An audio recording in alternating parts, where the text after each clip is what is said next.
The Grágás, the old Icelandic law, was brutally clear. The child follows the condition of the mother. A simple line of text, written on calfskin, but for the women chained in the belly of dragon ships, it was an iron cage. It meant that the child of a thrall, a slave, was born a thrall, a life of property from the first breath. This was the cold, known arithmetic of the Viking world. A captive woman who gave birth simply created more property for her master. It was a horror of chattel slavery understood by all. But this was only the legal horror, the one recorded in law books. The real horror, the one whispered about in the smoldering ruins of Irish monasteries and the captured coasts of Francia, was not about law. It was about possession. Sound cue, a slow, resonant horn call echoing over cold, gray water, followed by the wet snap of a sail. For a woman like Eilif, her hands bound with wet leather that chafed her skin raw, the salt spray stinging her face, the discovery of a new life inside her was not a blessing. It was a countdown. The subtle, fluttering movement deep within her, a secret that was not a secret for long, was a death sentence of a different kind. The raiders had seen it. The older, scarred warrior who had claimed her had not looked at her with lust, but with a strange, calculating appraisal. He had run a hand over her still flat stomach, smiled, and spoken a word to his captain, Foster, fetus. It marked her for a fate that the men, with their quick, merciful deaths on the shoreline, would never have to face. She was not just cargo, she was a vessel, and the Northmen were not taking her to a slave market to be sold like cattle. They were taking her to a place where the value of her child was not in its future labor or its price in silver. It was in its very soul. Before we go deeper, tell me in the comments, where are you watching from and what time is it there right now? The journey was a blur of gray sky, gray sea, gray faces of the other captives, hollowed by sickness and despair. The stench of the bilge of unwashed bodies and rank fish oil was a constant, suffocating presence. Eilif clung to the one thing she had left, the child inside her. It was a flicker of her old life, a piece of her husband, a secret warmth against the endless, numbing cold. She guarded it with silence, eating the hard, salted pork they were given, forcing it down past the knot of terror in her throat. She prayed to a god who seemed to have abandoned these waters. When they finally made landfall, it was not at a bustling port like Dublin or Hedeby, where she had heard tales of vast slave markets. It was a secluded, rocky bay, clawed into the side of a massive fjord. The air was different here, sharper, colder. It smelled of pine and something else, something metallic and unsettling like old blood. The warriors disembarked, dragging their plunder. The other captives, the men and the non-pregnant women, were herded onto a different path, destined for the farms and longhouses of the local jarl. But Eilif and two other women in a similar condition were separated. A rope was tied around their waists, and they were led by a different guard, a silent man whose face was a mask of ritual scars. They were not treated with the same casual brutality as the others. There were no blows, no curses. They were handled with a strange, unnerving care, as one would handle a fragile, priceless object. This, more than any violence, terrified Eilif. It was the care of a butcher tending to prize livestock before the slaughter. They were being led away from life, away from even the grim hope of slavery, and into a mystery. Their destination was an island, isolated in the center of the deep fjord, connected to the shore only by a treacherous, tide-swept causeway of black stone. The water around it was still and dark, reflecting the sky like a bruised eye. On this island stood a single, massive longhouse, but it was not like the halls of warriors. It was built of dark, oiled timber, and the usual dragon heads on its gables were replaced with carvings of ravens and serpents. There were no sounds of revelry, no dogs barking, no children playing. The only sound was the wind, whistling through the cracks in the rock, carrying a faint, sickly-sweet scent of burning herbs. Sound cue, the crunch of footsteps on black sand and shell. The doors opened, and they were met not by a jarl but by a woman. She was tall, severe, and draped in dark wool and amber. This was Astrid, the jarl's wife, a woman known throughout the region for two things, her immense wealth and her profound, cursed barrenness. Her eyes, the color of the fjord water, passed over the three captives, lingering on their rounded bellies. It was not a look of sympathy. It was a look of hunger. She was the mistress of this place, and the longhouse was her domain. It was clean, unnervingly so. The floors were swept, the air thick with the smoke of the herb fire, and tea to calm them, to purify them. They were led to a separate room, small but clean, with furs to sleep on. They were prisoners, but they were also guests. This was the Fóstur-heim, the fetus home, and they had just entered their immaculate, inescapable prison. The days bled into one another, marked only by the rising and falling of the tide that cut them off from the world. The routine was maddening in its simplicity. They were not worked. They were not beaten. They were fed. They were given rich stews, fresh milk, and dark, heavy bread. Astrid herself would often bring them a tonic, a bitter herbal drink in a wooden cup, insisting they drink it all. "It is for the child," she would say, her voice a monotone calm, "to make it strong." But Eilif felt the drink made her mind foggy, her limbs heavy. It was a draft of compliance. The two other women, one a Frankish girl named Gisela, the other a silent woman from the Slavic lands, reacted differently. Gisela wept constantly, a low animal keen that grated on the nerves. The Slavic woman, whose name nobody knew, sat and rocked, staring at the wall, her eyes vacant. Eilif tried to hold on. She would scratch a mark for each day on the wooden wall by her bed, a desperate act of memory. But the island itself seemed to drain their will. The guards were silent. The serving women who brought their food were thralls who had been on the island so long they seemed to have forgotten speech, moving like ghosts. The only focused human presence was Astrid, who would visit them daily, sitting on a stool, watching them. She would ask them questions, not about their past lives, but about their pregnancies. "Does it kick? Do you dream?" And sometimes she would reach out and lay a cold hand on Eilif's stomach, a proprietary touch that made Eilif's blood run colder than the fjord. The first birth came on a night of the new moon. It was Gisela, the Frankish girl. Her cries began as whimpers and escalated into shrieks of terror, not just of pain. Sound cue, a distant, high-pitched scream abruptly muffled. Astrid and her silent attendants entered their room.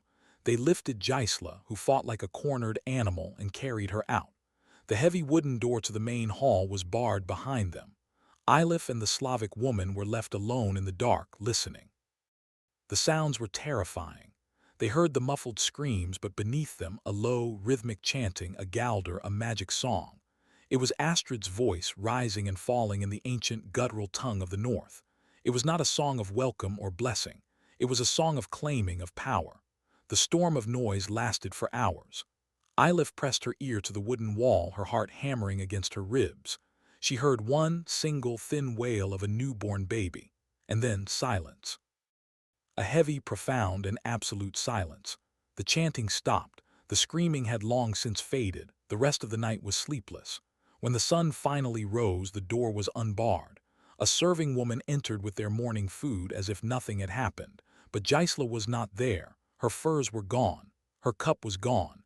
It was as if she had never existed. Eilif, her voice shaking, asked where she was. The serving woman did not even look at her. She just pointed to the fire in the center of the longhouse, where the air was thick with the scent of the purifying herbs, and then made a motion of sweeping away ash. The Slavic woman broke. The vanishing of Gisela shattered the last fragile piece of her mind. She began to wail, a wordless sound of pure animal grief, rocking and tearing at her own hair. It was in that moment that Eilif knew she had to act, or she would become like her. That night she waited until the woman's cries subsided into exhausted sleep. She slipped out of their room. The longhouse was quiet, lit only by the dying embers of the central hearth. The air was still thick with that sweet, cloying herbal smoke. Eilif had to know. Where did Gisela go? Where was the baby? She crept through the main hall, past the sleeping quarters of the attendants. At the far end of the hall, behind a heavy tapestry depicting the world serpent Jörmungandr, she found a set of steep, narrow steps leading down into the cold earth beneath the house. She had found a small, sharp piece of stone earlier, and she carried it now, her only weapon. She descended into the darkness. It was a cellar, but not for food. The air was frigid and smelled of damp stone, salt, and something else. It smelled of the birthing room. In the gloom she saw it, a small, pathetic pile of bloody rags, and beside it a small, carved wooden bird, a toy. Eilif had seen Gisela clutching it, whispering to it the one thing she had managed to hide from her homeland. Gisela was gone. The baby was gone, but this was proof.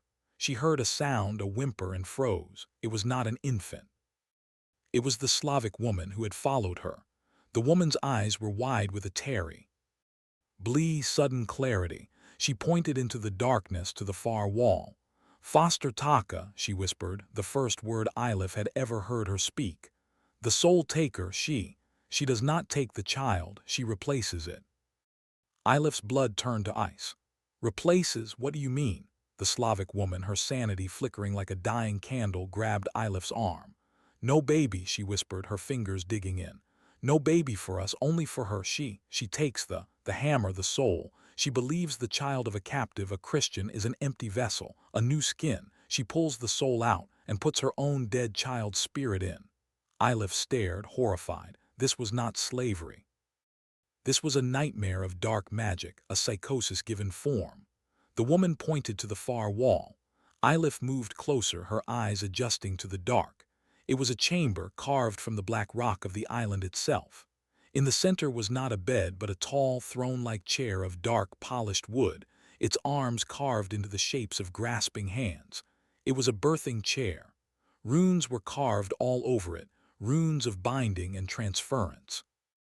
Before it, set into the floor, was a shallow, stone basin like a font, filled with black, icy water from the fjord. Sound Q, a slow, steady drip of water echoing in the stone room. This was the ritual chamber. This is where Gisela had been. The room was a monument to Astrid's desperate, twisted grief. Eilif realized the truth. Astrid wasn't just stealing a baby to raise as her own. She was performing a horrifying ritual to rebirth her own stillborn children, to force their lost souls into the healthy bodies of captive infants. The babies were not stolen. They were erased. They were hollowed out, their spirits cast aside to make room for Astrid's dead. Suddenly, a torch flared in the doorway. Sound Q, the scrape of flint and steel and the whoosh of fire. Astrid stood there, her face a pale mask in the new light. She was not angry, she looked resigned. So you see, she said, her voice calm, you see the sacred work. The Slavic woman shrieked and lunged at her, but the silent guards were behind Astrid. They caught her and with a sickening, practiced efficiency subdued her. Eilif was frozen, clutching the stone. You are a monster, Eilif whispered. Astrid actually smiled, a thin, painful expression.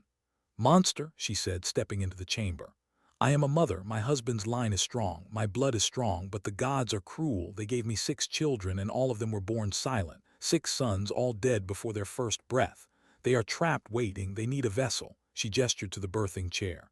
Your God is weak, he left you, my gods. They offer a solution, a hard one but a just one. You have a strong body. You carry a healthy child, but you are a thrall.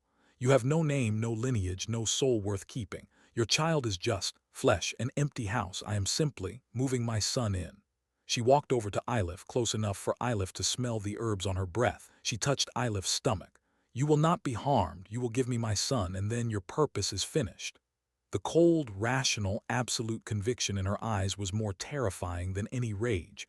She was not mad, she was devout. Eilif was dragged back to her room, the Slavic woman taken elsewhere. Eilif never saw her again. Now she was truly alone, a prisoner in her own body, which was now a ticking clock counting down to her child's annihilation. She tried to fight. She refused the herbal tonic, but the attendants held her down, forcing the bitter liquid down her throat until she choked. The fog returned, heavier this time. She tried to starve herself, but they forced gruel into her mouth.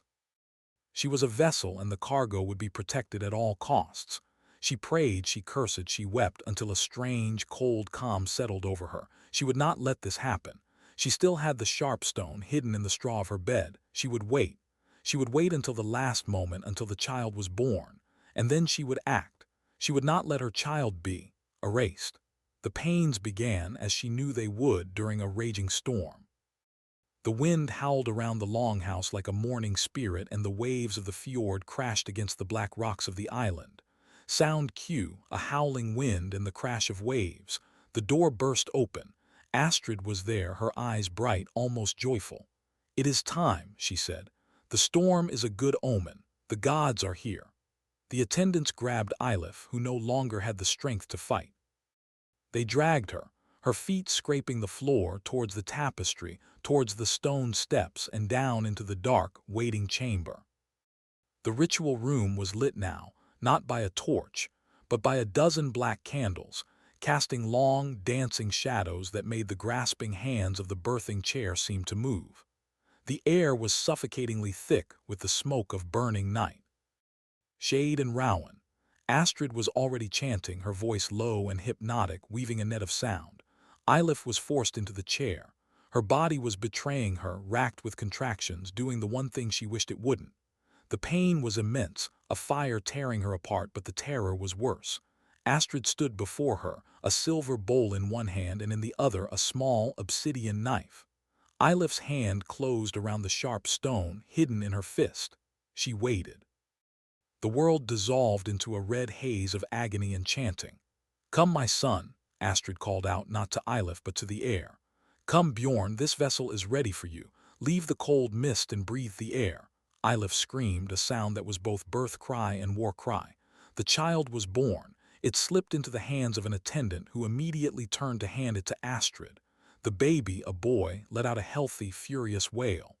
"Now," Astrid commanded, raising the obsidian knife, not to harm the child but to cut a lock of its hair, a symbolic act of claiming. As she turned, Eilif used the last of her strength. She lunged not at Astrid but at the font. With a desperate heave, she slammed her stone fist into the side of the shallow basin. The stone, already ancient, cracked. The dark, ritual water gushed out, spilling across the floor. Astrid screamed, a sound of pure rage.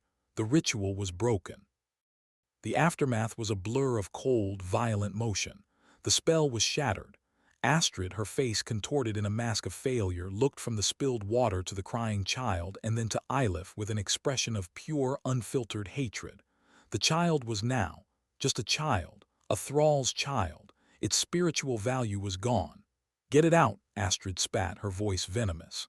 The attendant, who had been holding the baby, now held it with disgust, as if it were unclean. Eilif, bleeding and half-conscious in the chair, watched in horror as the attendant moved, not towards her but towards the stairs. "No," Eilif choked out, but it was over. Her purpose was finished. The attendants dragged her from the chair, her body a wreck, and threw her back into her room. The door was barred. She was left alone in the dark, her body empty, the cries of her child fading as it was taken up and out and away. She lay on the straw, the sharp stone still in her hand, the smell of the herbs and the blood thick in her nose. The storm outside subsided, leaving behind the same haunting calm. The next morning she was not killed. Death would have been a mercy. She was given to the scarred warrior who had first claimed her, the one who had brought her to the island. She was now just a thrall, broken, used, and empty. Her child was gone, taken to the mainland to be raised as a common slave, its identity erased, its mother a forbidden secret. The nightmare of the foster taka was not recorded in any lawbook. It exists only in the dark spaces between historical fact and human superstition. But the anxiety it represents was terrifyingly real. The Viking world was obsessed with lineage, with inheritance, with the passing of a name and a spirit. The law, the Grágás, that said a child's status followed the mother, was a legal tool to protect a man's inheritance from the children of his thralls.